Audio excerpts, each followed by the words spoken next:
Hello friends, welcome to my channel study with Arvind. आज की इस वीडियो में हम देखेंगे class 12th biology lesson number 2 पुष्पीय पादपों में लैंगिक जनन से संबंधित top 40 objective question and answer के बारे में जानेंगे। और इस चैप्टर से बोर्ड एग्जाम में 7 से 8 नंबर के क्वेश्चन पूछे जाते हैं, तो इसलिए वीडियो को बिना स्किप किए हुए वीडियो के अंत तक बने रहे। अगर आप मेरे चैनल पर नए हो तो प्लीज़ मेरे चैनल को सब्सक्राइब कर लीजिए। ठीक है फ्रेंड्स, तो हम चलते हैं अपने आज के क्वेश्चन की तरफ। तो फर्स्ट क्वेश्चन है, इनमें से कौन कायिक प्रबंधन नहीं है? इनमें से कौन कायिक प्रबंधन नहीं है? ए में दिया है प्रकंद, बी में दिया है चूसक, सी में दिया है शाखा और डी में दिया है चल बीजाणु। तो मेरा राइट आंसर हो जाएगा चल बीजाणु। चल बीजाणु जो है ना, कायिक प्रबंधन नहीं है, जबकि प्रकंद, चूसक और शाखा कायिक प्रबंधन है। ठीक है गाइस, नेक्स्ट क्वेश्चन है, इनमें से कौन सा फल कुट फल है? इनमें से कौन सा फल कुट फल है? तो ए में दिया है आम, बी में दिया है नींबू और सी में दिया है धान और डी में दिया है सेब। तो राइट आंसर हो जाएगा डी, यानी कि सेब क्या है? कुट फल है। नेक्स्ट क्वेश्चन है, भ्रूण पोष का क्या कार्य है? यानी कि भ्रूण पोष का क्या कार्य होता है? तो ए में दिया भ्रूण का बनना, बी में दिया भ्रूण को पोषण देना, सी में दिया लिंग का निर्धारण करना और डी में दिया है इनमें से सभी।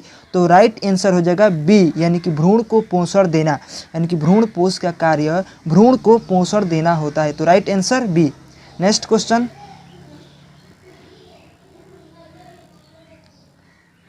क्वेश्चन है, निम्नलिखित में से किस पौधे की प्रजाति में बीज का उत्पादन असंग द्वारा होता है? यानी कि निम्नलिखित में से किस पौधे की प्रजाति में बीज का उत्पादन असंग जनन द्वारा होता है? तो ए में दिया एस्ट्रेसिया एवं घास, बी में दिया है सरसों, सी में दिया है साइट्रस एवं आम और डी में दिया है इनमें से कोई नहीं। तो राइट आंसर हो जाएगा ए, यानी कि एस्ट्रेसिया एवं घास। बोर्ड एग्जाम में पूछा हुआ क्वेश्चन है। ठीक है गाइस, नेक्स्ट क्वेश्चन है, भ्रूण पोष क्या है? यानी कि भ्रूण पोष क्या है? तो ए में दिया द्विगुणित, बी में दिया अगुणित, सी में दिया त्रिगुणित और डी में दिया इनमें से कोई नहीं। तो राइट आंसर हो जाएगा त्रिगुणित, यानी कि भ्रूण पोष एक त्रिगुणित है। तो right answer C. Next question है, बीज चोल का निर्माण होता है। गाइस, बीज चोल का निर्माण किस में होता है? तो ए में दिया पेरिकार्पस, बी में दिया एपिकार्पस और सी में दिया बीजांडु कवच और डी में दिया न्यूसिलस। तो राइट आंसर हो जाएगा पेरिकार्पस, यानी कि बीज चोल का निर्माण पेरिकार्पस से होता है। नेक्स्ट क्वेश्चन है, निम्न में से किस पादप में बीज तो बनता है लेकिन पुष्प नहीं बनता है? यह बोर्ड एग्जाम में पूछा हुआ क्वेश्चन है। ठीक है गाइस, तो क्वेश्चन है, निम्न में से किस पादप में बीज तो बनता है लेकिन पुष्प नहीं बनता है? तो ए में दिया है माका, बी में दिया है पुदीना, सी में दिया है पीपल और डी में दिया है चीड़। तो मेरा राइट आंसर हो जाएगा डी, यानी कि चीड़ में बीज बनता है लेकिन इसमें पुष्प नहीं बनता है। तो correct answer D. Next question है, भूमि फलनी फल है, यानी कि भूमि फलनी फल कौन है? तो ए में दिया है आलू, बी में दिया मूंगफली, सी में दिया है प्याज और डी में दिया है अदरक। तो राइट आंसर हो जाएगा मूंगफली। मूंगफली क्या है? तो भूमि फलनी फल है। नेक्स्ट क्वेश्चन है, वायु परागण सामान्य पाए जाते हैं, यानी कि वायु परागण सामान्य किस में पाए जाते हैं? तो ए में दिया है लिली में, बी में दिया है घासों में, सी में दिया आर्किडस में और डी में दिया लेग्यूमस में। तो राइट आंसर हो जाएगा बी, यानी कि घासों में वायु परागण के सामान्य पाए जाते हैं। नेक्स्ट क्वेश्चन है, निम्न में से किसमें जल के द्वारा परागण होता है? यानी कि निम्न में से किसमें जल के द्वारा परागण होता है? तो ए में दिया है जलकुंभी, बी में दिया है कमल, सी में दिया है हाइड्रा और डी में दिया है बी एवं सी दोनों। तो मेरा राइट आंसर हो जाएगा ए, यानी कि जलकुंभी में जल के द्वारा परागण होता है। तो right answer A. Next question है गाइस, कि भ्रूण कोश की सेंट्रल कोशिका होती है, यानी कि भ्रूण कोश की सेंट्रल कोशिका कहाँ होती है? तो ए में दिया है प्रारंभिक केंद्रक, बी में दिया है द्वितीय केंद्रक, सी में दिया है सहायक कोशिका और डी में दिया है ए और बी दोनों। तो राइट आंसर हो जाएगा द्वितीय केंद्रक, यानी कि भ्रूण कोश की सेंट्रल कोशिका द्वितीय केंद्रक की बनी होती है। नेक्स्ट क्वेश्चन है, निम्न में से कौन एक लैंगिक है? यानी कि निम्न में से कौन एक लैंगिक है? तो ए में दिया है सरसों, बी में दिया है गुड़हल, सी में दिया है पपीता और डी में दिया है इनमें से कोई नहीं। तो मेरा राइट आंसर हो जाएगा पपीता। पपीता क्या है तो एक लिंगिक है। नेक्स्ट क्वेश्चन है किस फल का बीज चोल खाया जाता है, यानी कि किस फल का बीज चोल खाया जाता है। तो ए में दिया जायफल, बी में दिया है लीची, सी में दिया शरीफा और डी में दिया इनमें से सभी। तो मेरा राइट आंसर हो जाएगा लीची, यानी कि लीची का बीज चोल खाया जाता है। ठीक है गाइस। नेक्स्ट क्वेश्चन है परागण मुख्यतः होते हैं, यानी कि परागण मुख्यतः होते हैं। तो ए में दिया स्पोरोफाइटस, बी में दिया युग्मक, सी में दिया नर युग्मक और डी में दिया इनमें से कोई नहीं। तो मेरा राइट आंसर हो जाएगा सी, यानी कि नर युग्मक, यानी कि परागण मुख्यतः एक नर युग्मक होते हैं। तो right answer C. Next question वायु परागित पूर्ण सामान्य होते हैं, यानी कि वायु परागित पूर्ण सामान्य होते हैं। तो ए में दिया है आकर्षक, बी में दिया है छोटे, सी में दिया है रंगहीन और डी में दिया है बी और सी दोनों। तो राइट आंसर हो जाएगा डी, यानी कि बी और सी दोनों, यानी कि छोटे एवं रंगहीन, यानी कि वायु परागित पूर्ण छोटे एवं रंगहीन होते हैं। नेक्स्ट क्वेश्चन है एनिमोफिलिया नामक परागण किसके द्वारा होती है। बोर्ड एग्जाम में पूछा हुआ क्वेश्चन है। ठीक है गाइस, एनिमोफिलिया नामक परागण किसके द्वारा होता है। तो ए में दिया है चिड़िया, बी में दिया है चमगादड़, सी में दिया है घोंघा और डी में दिया है हवा। तो किसके द्वारा। तो राइट आंसर हो जाएगा डी, यानी कि हवा के द्वारा एनिमोफिलिया नामक में परागण की क्रिया होती है। तो right answer D. Next question है ये भी बोर्ड एग्जाम में पूछा हुआ क्वेश्चन है। ये भी बोर्ड एग्जाम में पूछा हुआ क्वेश्चन है कि एंटमोफिलिया नामक परागण किसके द्वारा होती है, यानी कि एंटमोफिलिया नामक परागण किसके द्वारा होती है। तो ए में दिया है चिड़िया, बी में दिया है चमगादड़, सी में दिया है हवा और डी में दिया है कीड़ा। तो राइट आंसर हो जाएगा डी, यानी कि एंटमोफिलिया नामक परागण कीड़े के द्वारा होती है। तो correct answer D. Next question है प्रत्येक पादप कोशिका पूर्ण पौधा बना सकता है, यानी कि प्रत्येक पादप कोशिका पूर्ण पौधा बना सकता है। इस गुण को क्या कहते हैं। तो ए में दिया क्लोनिंग, बी में दिया सुमाक्लोन, डी में दिया टोटीपोटेंसी और डी में दिया इनमें से सभी। तो राइट आंसर हो जाएगा सी, यानी कि टोटीपोटेंसी कहते हैं। नेक्स्ट क्वेश्चन है गाइस कमल में परागण की क्रिया होती है, यानी कि कमल में परागण होते हैं। तो ए में दिया जल के द्वारा, बी में दिया वायु के द्वारा, सी में दिया है कीट के द्वारा और डी में दिया है इनमें से सभी के द्वारा। तो राइट आंसर हो जाएगा ए, यानी कि जल के द्वारा कमल में परागण की क्रिया होती है। नेक्स्ट क्वेश्चन है परागण से अगुणित पौधे का विकास कहलाता है, यानी कि परागण से अगुणित पौधे का विकास क्या कहलाता है। तो ए में दिया एमेस्कुलेशन, बी में दिया पार्थेनोकी, सी में दिया एंड्रोजेनिस और डी में दिया सोमैटिक हाइब्रिडाइजेशन। तो मेरा राइट आंसर हो जाएगा डी, यानी कि सोमैटिक हाइब्रिडाइजेशन। ठीक है गाइस। नेक्स्ट क्वेश्चन है पुष्प बंद रहते हैं, यानी कि पुष्प बंद रहते हैं। तो ए में दिए डिक्लिन, बी में दिए क्लिस्टोगेमी और सी में दिए डाइकोगेमी और डी में दिए इनमें से कोई नहीं। तो राइट आंसर हो जाएगा बी, यानी कि क्लिस्टोगेमी के द्वारा पुष्प बंदे रहते हैं। नेक्स्ट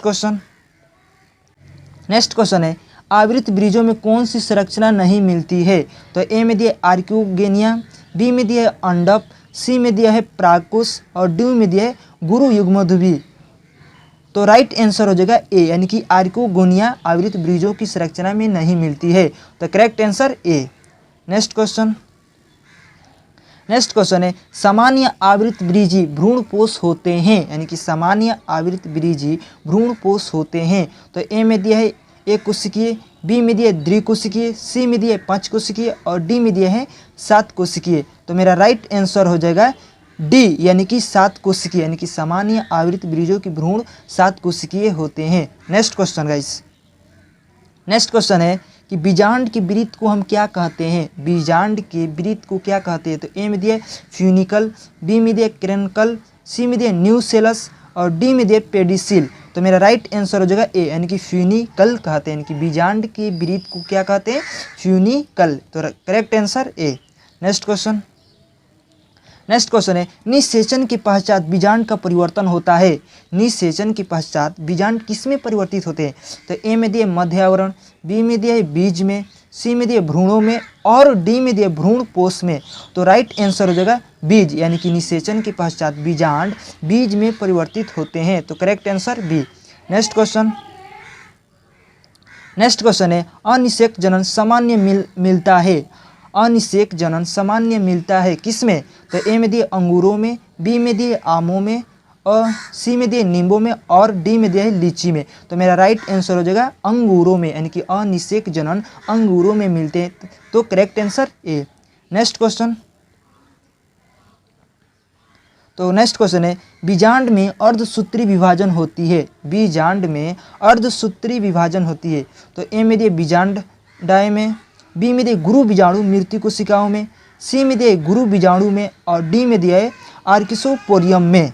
तो राइट आंसर हो जाएगा बी, यानी कि गुरु बीजाणु मृत कोशिकाओं में, यानी कि बीजांड में अर्धसूत्री की विभाजन गुरु बीजाणु मृत कोशिकाओं में होती है। तो राइट आंसर बी।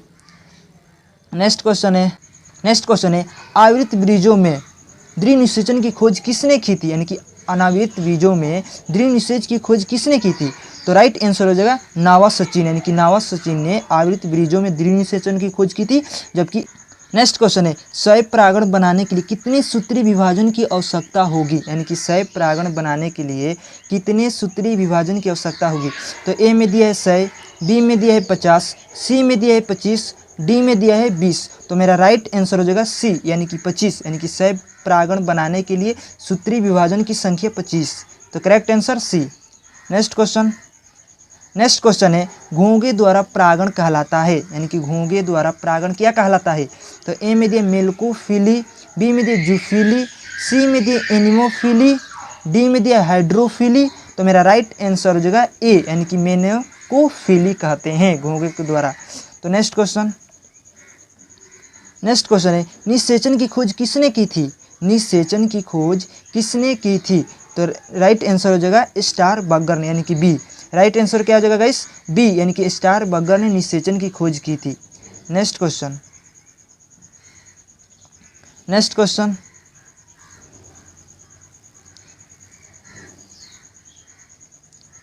है जब एक भ्रूणपोष में भ्रूणों की संख्या 1 से अधिक होती है तब उस स्थिति को क्या कहते हैं? यानी कि जब भ्रूणपोष में भ्रूणों की संख्या 1 से अधिक होती है तब उस स्थिति को क्या कहते हैं? तो ए में दिए एम्ब्रियोजेनी, बी में दिए एम्फिक्स, और सी में दिए एगोस्पर्मी, और डी में दिए पोली एम्ब्रियोनी। तो मेरा राइट आंसर हो जाएगा डी, यानी कि पोली एम्ब्रियोनी कहते हैं। जब एक भ्रूणपोष में भ्रूणों की संख्या 1 से अधिक होती है तो उसे पोली एम्ब्रियोनी कहते हैं। तो नेक्स्ट क्वेश्चन है गाइस, नेक्स्ट क्वेश्चन है अलग अलग समय पर नर और मादा जननांगों की परिपक्व कहलाता है। यानी कि जब अलग अलग समय पर नर और तथा मादा परिपक्व होते तो इस स्थिति को हम क्या कहते हैं? तो ए में दिया है हर्कोगेमी, बी में दिया डाइकोगेमी, सी में दिया है पोलीगेमी, और डी में दिया है एपोगेमी। तो राइट आंसर हो जाएगा बी, यानी कि डाइकोगेमी कहते हैं। यानी कि जब अलग अलग समय पर नर और मादा परिपक्व होते तो इस स्थिति को हमको कहते हैं डाइकोगेमी। तो correct answer B. Next question है पुष्पीय पादपों में लैंगिक जनन में निम्नलिखित में से कौन सा अंग भाग लेता है? पुष्पीय पादपों में लैंगिक जनन में निम्नलिखित में से कौन सा अंग भाग लेता है? बोर्ड एग्जाम में पूछा हुआ क्वेश्चन है। तो ए में दिया है फूल, बी में दिया है जड़, सी में दिया है तना, और डी में दिया है पत्ती। तो राइट आंसर हो जाएगा ए, यानी कि फूल, यानी कि पुष्पीय पादपों में लैंगिक जनन में निम्नलिखित में से फूल भाग लेते हैं। नेक्स्ट क्वेश्चन है एक पारूपी पुष्प में प्राय कितने प्रकार के पुष्प होते हैं? एक प्रकार के पुष्प में प्राय कितने प्रकार के पुष्प पत्र होते हैं? तो ए में दिया है 4, बी में दिया है 3, सी में दिया है 2, और डी में दिया है 1। तो मेरा राइट आंसर हो जाएगा 4, यानी कि एक पारूपी पुष्प में प्राय कितने प्रकार होते हैं? तो 4। कौन कौन? कैलिक्स, कोरोला, एंड्रोसियम और जाइगोनोसियम, यानी कि यही 4 होते हैं। नेक्स्ट क्वेश्चन है पुष्प कृषि को निम्न में से क्या कहते हैं? यह भी बोर्ड एग्जाम में पूछा हुआ क्वेश्चन है। पुष्प कृषि को निम्न में से क्या कहते हैं? तो ए में दिया फ्लोरिकल्चर, बी में दिया पिसिकल्चर, सी में दिया एपीकल्चर, और डी में दिया है सेरेलल कल्चर। तो मेरा राइट आंसर हो जाएगा फ्लोरिकल्चर, यानी कि पुष्प कृषि को निम्न में से क्या कहते हैं? तो floriculture. Correct answer A. Next question है पुष्प के नर जननांग संरचना को क्या कहते हैं? यानी कि पुष्प के नर जननांग संरचना को क्या कहते हैं? तो ए में दिया है पुमंग, बी में दिया है जयांग, सी में दिया है बाह्य दलपुंज और डी में दिया है अंडाशय। तो मेरा राइट आंसर हो जाएगा पुमंग, यानी कि पुष्प के नर जनन संरचना को कहते हैं पुमंग। Next question guys, next question है पराग कणों में विशेषकर कौन सी विटामिन पाई जाती है? यानी कि पराग कणों में विशेषकर कौन सी विटामिन पाई जाती है? तो ए में दिया विटामिन बी में दिया विटामिन ए, सी में दिया विटामिन डी और डी में दिया है विटामिन सी। तो मेरा राइट आंसर हो जाएगा विटामिन बी, यानी कि पराग कणों में विशेषकर विटामिन बी की मात्रा पाई जाती है। तो correct answer A. Next question है, तो नेक्स्ट क्वेश्चन है द्वितीय निषेचन की खोज किसने की थी? द्वितीय निषेचन की खोज किसने की थी? तो ए में दिया स्टारबर्गर ने, बी में दिया नावासचिन ने, डी में दिया रॉबर्ट हुक ने और डी में दिया न्यूमैन हॉक ने। तो मेरा राइट आंसर हो जाएगा नावासचिन, यानी कि नावासचिन ने द्वितीय निषेचन की खोज की थी। Next question guys, next question है निम्न में से असत्य फल किसमें बनता है? निम्न में से असत्य फल किसमें बनता है? तो बच्चों पुष्पासन में बनता है। तो राइट आंसर बी, यानी कि पुष्पासन में असत्य फल होता है। Right answer B. Next question, next question है सत्य फल का निर्माण होता है, सत्य फल का निर्माण होता है। तो सत्य फल का निर्माण अंडाशय से होता है, यानी कि सत्य फल का निर्माण अंडाशय होता है। राइट आंसर ए, यानी कि करेक्ट आंसर गाइस ए। आज की इस वीडियो में एक लास्ट क्वेश्चन, तो इनमें से किसका पुष्पासन खाया जाता है? इनमें से किसका पुष्पासन खाया जाता है? तो मेरा राइट आंसर हो जाएगा से, यानी कि सेब का पुष्पासन खाया जाता है। करेक्ट आंसर गाइस सेब। तो गाइस आज के लिए इतना ही। अगर जो आपको ये वीडियो पसंद आई हो तो प्लीज़ सब्सक्राइब, लाइक और दोस्तों के साथ शेयर करें। ठीक है फ्रेंड।